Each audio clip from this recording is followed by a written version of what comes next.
It's a pleasure to be here. I can say I'm certainly enjoying it a lot more than our cricket team at present. It's also a pleasure to be in the country which has shown, I think, the greatest leadership in terms of dealing with problems of smoking. This landmark achievement that you did here a couple of years ago to remove the utmost visual access to cigarettes was a remarkable advance, and I'm disappointed that our government has singularly chickened out. So I do hope that at some point there will be very convincing evidence from the Australian experiment which will make it impossible for them not to follow suit. And that's really the theme of my talk today, the nature of evidence in relation to what we try to do about drugs. And I'll start with a question to you all. So here we have one of the great talents of world music, died a couple of years ago, Amy Winehouse. And I want to ask you, how many think she died of a drug overdose? And how many? Oh, hang on. Let's start with the beginning. How many of you know she's dead? So okay. How many think she died of drugs? How many think she died of alcohol? How many think she died of both? Now, of course, it's a trick question, of course, because you're all right. She actually died of an alcohol overdose, but alcohol is, of course, a drug. And that's one of my great challenges currently, to explain that to politicians. So here's Amy. Here she is being carried out of her house, dead. It's a fascinating story because it encapsulates several really intriguing aspects of the alcohol debate we have at present. She died despite having met criteria for recovery. So in terms of our current government directive, she was cured. But like many people who are, in quotes, cured, she lost tolerance. So she died with a blood alcohol level that wouldn't normally have killed her. But what was also sad about her death was the fact that the opportunity to promote a more rational approach to drinking, a more cautious approach to drinking, was completely lost. In fact, the majority of people still think she died of drugs other than alcohol. And that's, as I say, an enormous wasted opportunity. What I want to do is think through some of the reasons why we do not consider alcohol a drug, because it's, I think, one of the reasons why we don't deal with it appropriately. So, what is a drug? And who should say what a drug is? Well, I think the first thing that we would all agree is that the drinks industry doesn't have the right to define alcohol as not being a drug. However, the majority of people in the UK, and I imagine in this country too, would believe that alcohol wasn't a drug.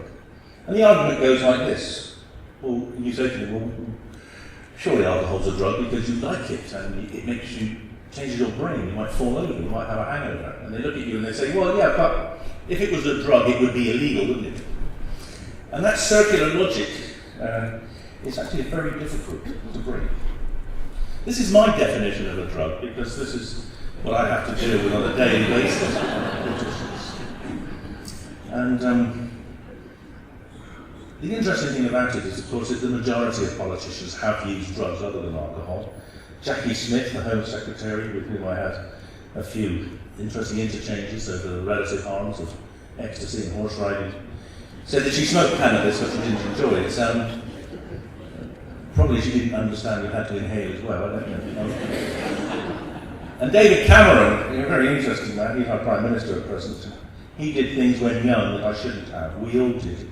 The we there is called the Eton we, which is otherwise known as the Tory front bench. And the great thing about David is he's very simple to remember the drugs he did because they all begin with the same letter as his surname. So what would I say? Well, I would say it's a drug which is a chemical which, when taken, produces physiological changes, and in the context of what we're discussing today, these are changes which occur in the brain, and they're usually pleasurable, desirable changes, which is why people take drugs, But of course they can have damaging consequences, just like in the case of Amy Winehouse. Here are two other examples of deaths from drugs. The one on the right, I guess, I don't know, did Leah Betts' death get to Australia? Did people hear about Leah Betts? Yeah. So Leah Betts was a girl who died on her 18th birthday, effectively, because she took 2 ecstasy tablets, getting ready for her birthday party, had a physiological reaction, was under the misapprehension that if she felt ill on ecstasy, she should take a lot of water because she was dehydrating, but she wasn't dehydrating because she wasn't dancing. So she drank about 7 litres of water and she died of water poisoning. And her image was plastered on billboards all around the country. The other guy is another Winehouse-like boy. Here's a student, died after a golf match between Exeter University and another university, and he died following a drinking game when the forfeit of the game was to drink more, so eventually he lost 3 rounds and he lost his life. No one has heard of Gavin Britton, but Leah Betts is well known throughout the country. And the reason for that is that the drinks industry were terrified when Leah Betts, at the period around Leah Betts' death, that people would switch from alcohol to other drugs. And so they mounted this extremely effective campaign to scare people off drugs like ecstasy and encourage them to drink. And it's been so successful that drinking deaths have gone up massively since then. Now, when we look at the harms of drugs in the UK, this, I think, was pretty much echoed by the health minister's comments earlier on. Tobacco still stands head and shoulders above them all. 80,000 deaths a year in the UK. It does tend to kill people in the middle to late years. Alcohol is about 8,000, opiates about 1,000, paracetamol about 200. And drugs like cannabis, ecstasy, methadone, which we had a spate of recently, kill virtually no one. But the ones that kill very few tend to be the subject of most of the media interest. So there's a very distorted public opinion about which drugs are harmful. And I, in part, think that's a deliberate ploy which is by the media and to some extent encouraged by government to avoid confronting the big issues which are tobacco and alcohol. And because we haven't tackled the problems of alcohol, we have seen a most remarkable change in deaths from liver disease in the UK in the last 40 years. So these data show standardised mortality rates for a whole range of different disorders. And you can see them all, the different colours apart from the red. Doesn't matter which one you look at. Over the last 40 years, standardised mortality rates have gone down by, on average, about 50%. And that's because, as a nation, we're getting healthier and medicine's getting better. The one organ system which has got that trend is liver disease. And here, you see there's been a 5-fold increase in deaths from liver disease. And most of that, 80% of that rise is due to alcohol, 20% is due to viral hepatitis. So we have seen this phenomenal change in the damage from alcohol, such that probably within a decade, liver disease will kill more men than heart disease. But government has resolutely refused to believe that data, let alone act on it. In fact, now in the UK, the latest estimates we have are that alcohol is the most common reason for death in men between the ages of 16 and 50. And I bet it's probably true here as well, but I don't know if you have data. I can see people in the audience who probably do know that, so they can share that with us in the discussion. So alcohol is the public health problem for men, and certainly middle-aged, young and middle-aged men in Britain today. And it's also the most destructive drug to the brain. One of the things I found quite strange in the last 20 years working in this field of drugs and alcohol is the amazing amount of scientific and media hysteria that can be generated by a study that claims to show that cannabis or ecstasy might have some statistical but trivial effect on brain function. And I keep drawing people's attention to these things. So there you see 4 brain images from 4 of my patients, the bottom 4. Those are alcoholic patients in abstinence. And the top 4 are age-matched controls. And it is unquestionable that alcohol is extremely destructive to the brain. Those brains, those 4 brains at the bottom here, show greater damage, greater loss of cortical volume than many patients with Alzheimer's disease. It's a fact alcohol damages the brain, but it's not of interest to anyone. And this set of graphs shows the wide-ranging impact that alcohol has on a whole range of reasons why you might die. There's cancers, heart disease, hypertension, etc. You can see in all those cases there's a progressive increase in deaths as alcohol consumption goes up. Sometimes the relationship is extremely steep. And you might say, well, it's obvious that alcohol is bad for all those different disorders. So why don't we do something about it? And I was part of a government committee 10 years ago looking at this, saying, well, look, we should do something about it because of all these increasing, all these deaths which relate to consumption of alcohol. And the government decided to do nothing because of the top right-hand one. That little curve there, that so-called J-shaped curve, it's hardly J-shaped, it's just a little slight inflection below the line for men in relation to ischemic heart disease. So that small beneficial effect of alcohol on heart disease was the justification for the Blair government doing nothing about alcohol. They said we could not possibly arbitrate between those benefits and the harms. And of course the alcohol industry has taken that up with relish, and now almost has won the argument. It's almost, many people in Britain now think that drinking is good for you because of this purported benefit in terms of ischemic heart disease in men. And when you say to them, well, how much alcohol do you need to give you that benefit? They say, well, it's like 20 units a week, isn't it, or 30 units a week. You say, no, actually, that benefit is optimal at about half a unit a day. And in Britain, you can't buy half a unit a day if you go anywhere into a bar like that.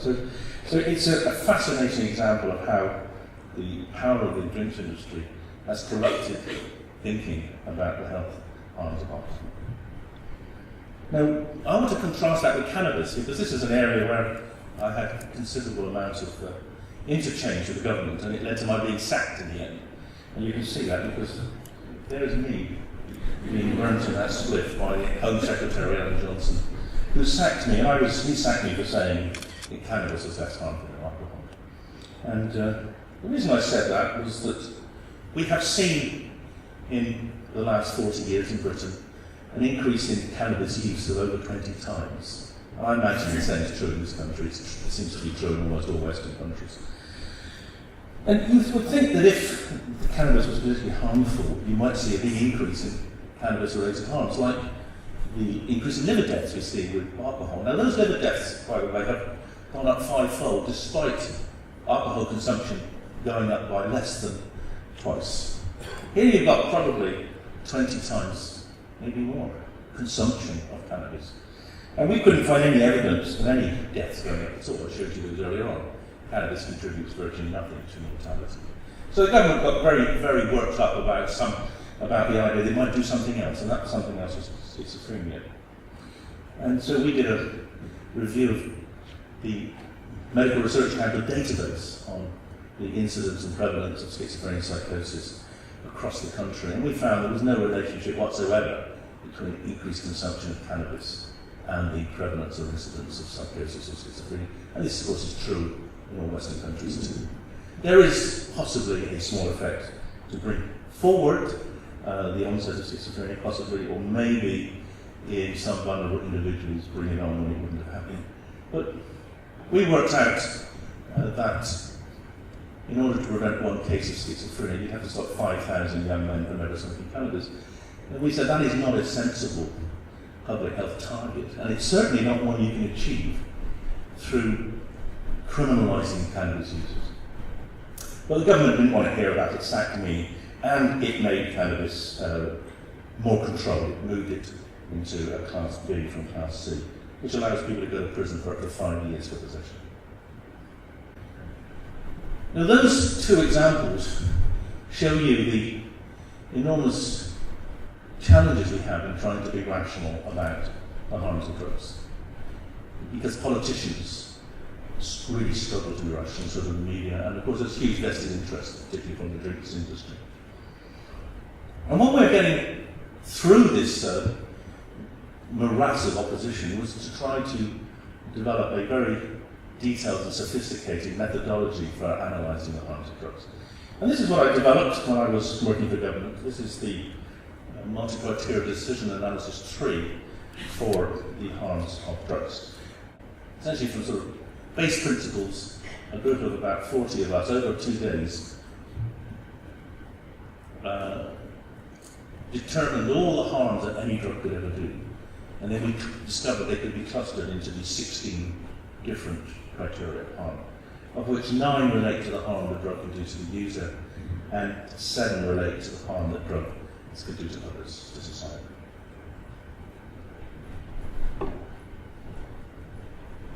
And then using that process, and also then applying series of weights to the final ranking scores, we came up with this graph, which was published in The Lancet a couple of years ago now. And this graph essentially tells us in the UK the comparative harms of 20 different drugs. And the blue bars are the harms to the user, and the red bars are the harms to society or to others. And you can see alcohol comes out top because of the vast harm to society. I have to say, when I went into this, I had no idea that alcohol would come out top. This process is a very complex process, it's impossible to gain it, and it just emerged as a result of the rankings and the ratings that this is what happened. You can see the most harmful drugs to the users are the 3 drugs next to alcohol, which are heroin, crack cocaine, and crystal meth. And then tobacco and cannabis further down with ecstasy and methadone towards the bottom.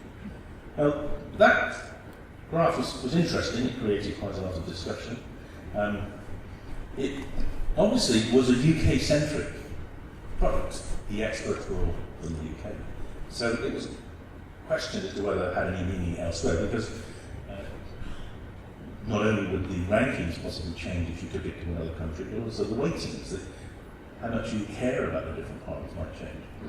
So over the last year, we were able to repeat this exercise in Europe with 20 different countries, 30 experts from 20 different European countries. And they changed the ranking of every one of the criteria. And they changed the weightings of every criteria, and yet the results were identical. So this is an extremely robust approach. It seems to measure what people, its experts, think are the harms of drugs. And one thing I would be really interested in knowing is whether it's ever been done in Australia, because that would be help us determine whether this really was the way in which drug harm should be assessed internationally. What was obvious for doing it was that there was no relationship between the harms of drugs and the United Kingdom Misuse of Drugs Act, which was supposed to be based on drug harms. And that told us that the law was incorrect, and therefore unjust, and also probably ineffective. Actually, that was why I got sacked, because governments didn't like to hear that what they were doing was certainly contrary to the initial intent of the Act. However, over the last few years, I've come to realise that not only was this causing a great deal of injustice in our society. For instance, we have 1 million young men, quite a lot of them black, with criminal convictions for cannabis possession. So we've created an underclass of criminals simply because targeting cannabis was an easy thing to do. But also, the law was actually extremely destructive to research. And the second part of my talk, I'm going to take you through that. Because I think this is a truly serious problem that most scientists don't even know about. And it's something that I would like to change.